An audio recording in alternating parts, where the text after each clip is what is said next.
Assalamualaikum warahmatullahi wabarakatuh. Perkenalkan, nama saya Armi Ramadhani, kelas 11 MIPA 2, SMA Negeri 1 Kelinci.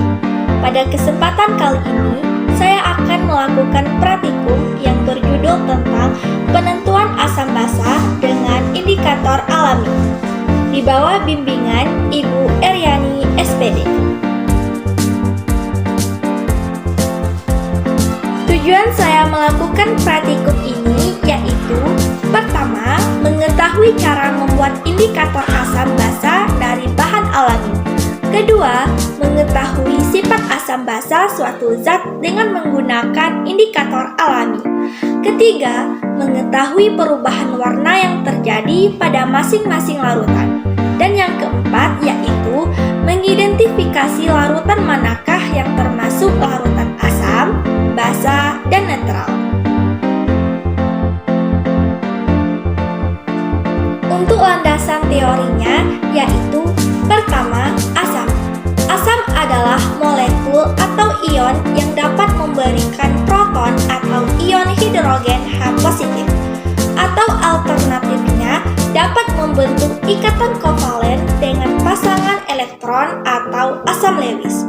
Sedangkan penjelasan sederhananya adalah sebuah senyawa kimia jika dicampurkan dengan air akan menghasilkan larutan dengan pH 1-7.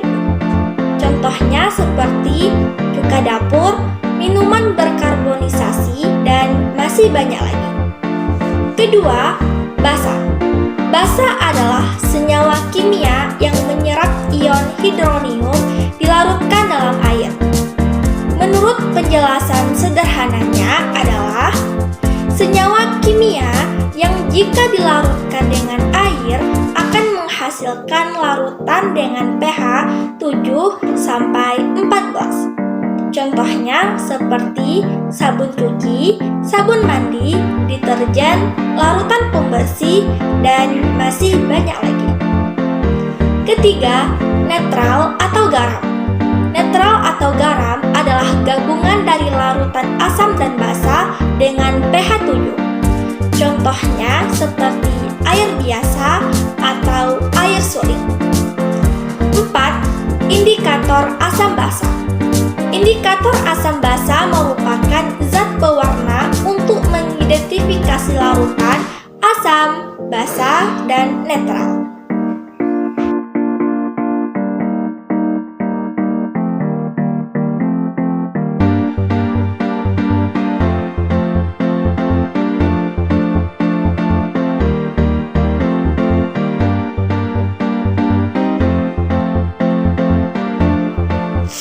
Langkah yang pertama yaitu teman-teman siapkan indikator alaminya.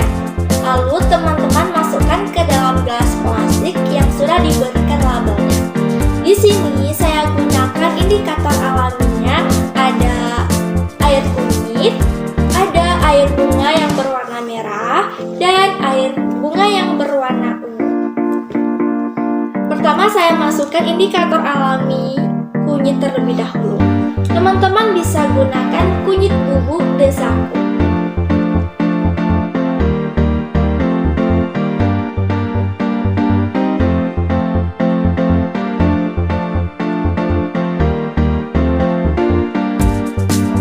Indikator yang kedua yaitu saya gunakan air bunga yang berwarna merah. Lalu indikator yang ketiga ada air bunga yang berwarna ungu. Lalu langkah selanjutnya teman-teman aduk menggunakan pipet. Untuk setiap satu gelas plastik menggunakan satu pipet.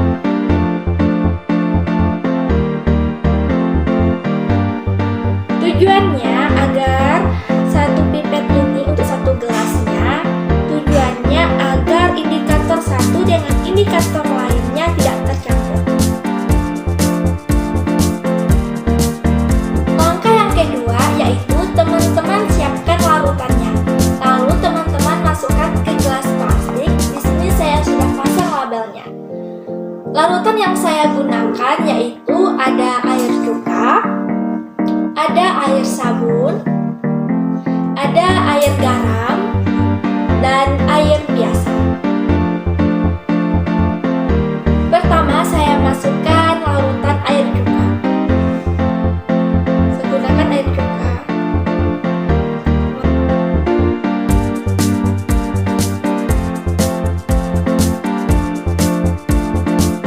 Lalu, ada air sabun. Saya masukkan larutan air sabun.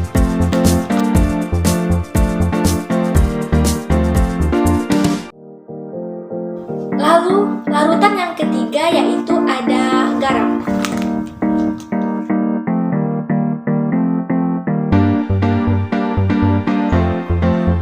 Dan larutan yang terakhir yaitu air biasa. Ini menggunakan air biasa.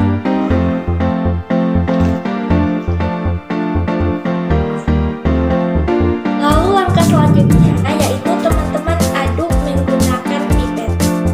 Untuk satu gelas plastik menggunakan satu pipet untuk adukannya.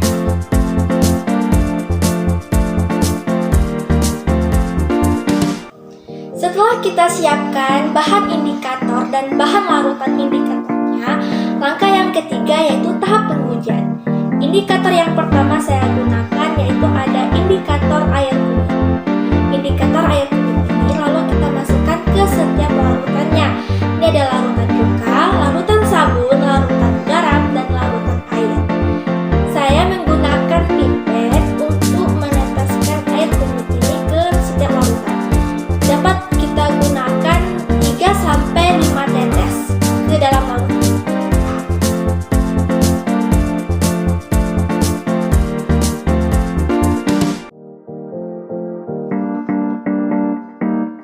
Lalu langkah selanjutnya yaitu kita aduk menggunakan pipet.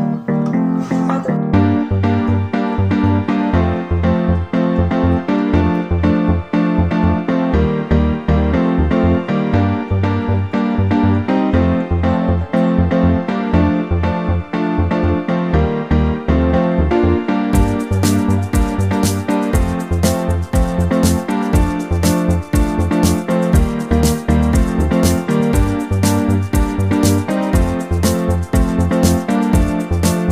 Indikator yang kedua yaitu ada indikator alami bunga merah. Kita masukkan ke setiap larutannya, ada larutan cuka, larutan sabun, larutan garam, dan larutan air. Saya teteskan menggunakan pipet. Kita bisa teteskan sekitar 3 atau 5 tetes ke setiap larutan.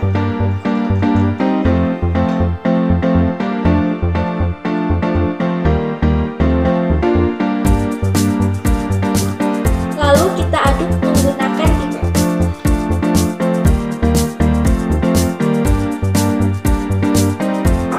Dan indikator yang ketiga yaitu indikator alami air bunga yang berwarna ungu. Indikator alami air bunga yang warna ungu ini kita masukkan ke setiap larutan. Ada larutan cuka, larutan sabun, larutan garam, dan larutan air. Kita tetesi dengan pipet. Kita dapat menetesnya sekitar 3-5 tetes.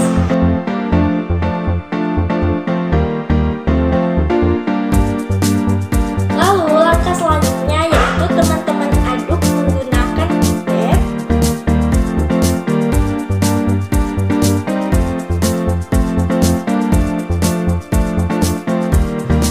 Hasil pengamatan dari praktikum hari ini yaitu yang pertama ada indikator alami air kunyit.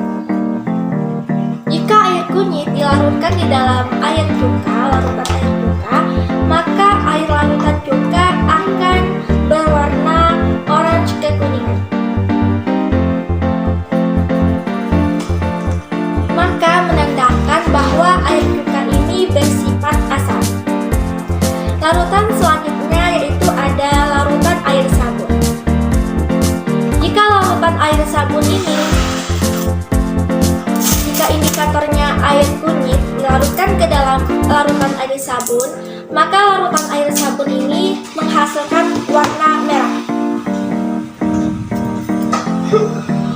Maka menandakan bahwa larutan air air sabun ini memiliki sifat basah. Larutan selanjutnya yaitu ada larutan garam. Jika larutan garam ini dilarutkan, indikatornya air kunyit, dilarutkan ke dalam larutan air garam, maka larutan air garam ini tidak ada perubahan warna, atau dapat juga kita katakan bahwa larutan air garam ini memiliki sifat netral. Larutan yang terakhir yaitu adalah larutan air. Jika indikatornya air kunyit, maka dilarutkan ke dalam larutan air, maka tidak ada perubahan warna, tetap warna ke kuning. Maka menandakan larutan air ini memiliki sifat netral. Hasil pengamatan yang kedua yaitu menggunakan indikator alami air bunga berwarna merah.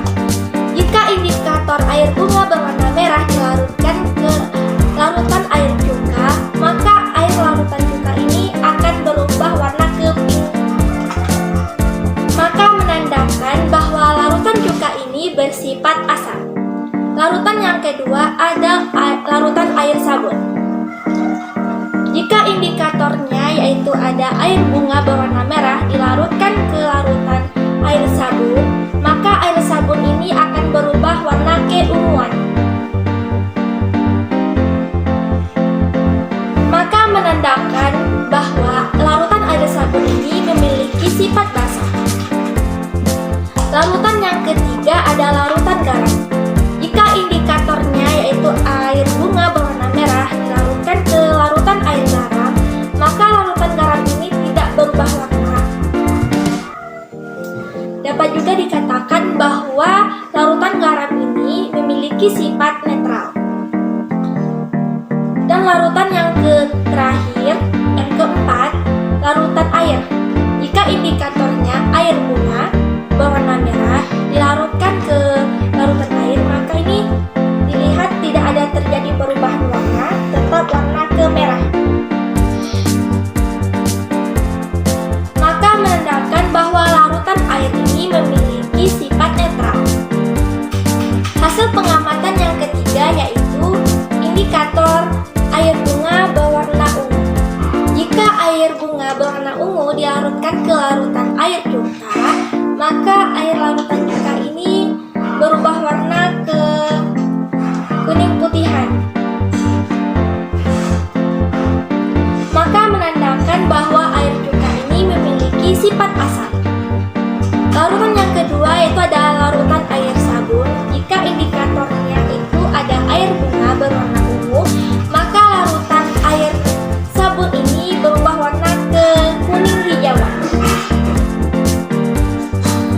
Maka menandakan bahwa larutan air sabun ini memiliki sifat basah. Larutan yang ketiga yaitu ada larutan air garam. Jika indikatornya adalah air bunga berwarna ungu, maka larutan air garam ini berubah warna ke hijauan. Ungu kehijauan. Maka menandakan larutan air garam ini, jika indikatornya air bunga berwarna ungu, larutan garam ini memiliki sifat basah. Dan larutan yang terakhir yaitu ada larutan air. Jika indikatornya adalah air bunga berwarna ungu, maka larutan air ini tidak terjadi perubahan warna. Maka menandakan larutan ini, jika indikatornya air bunga berwarna ungu, maka memiliki sifat netral.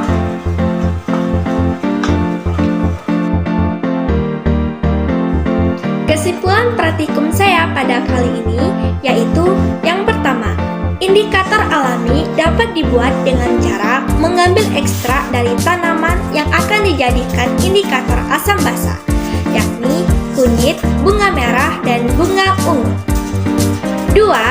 Cuka bersifat asam karena setelah ditetesi dengan indikator kunyit memberikan warna orange pink kemerahan. Bunga merah menjadi pink kemerahan dan bunga ungu menjadi orange kemerahan. 3. Sabun bersifat basa karena setelah ditetesi dengan indikator kunyit memberikan warna merah, bunga merah menjadi keunguan, dan bunga ungu menjadi hijau muda.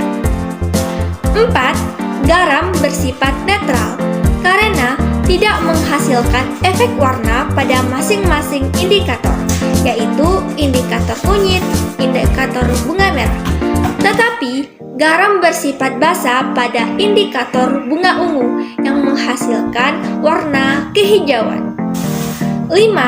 Air bersifat netral karena tidak menghasilkan efek warna pada masing-masing indikator. Untuk saran dari praktikum ini yaitu: pertama, diperlukan ketelitian untuk melihat perubahan warna yang terjadi. Kedua, hati-hati dalam menggunakan barang-barang dalam proses percobaan.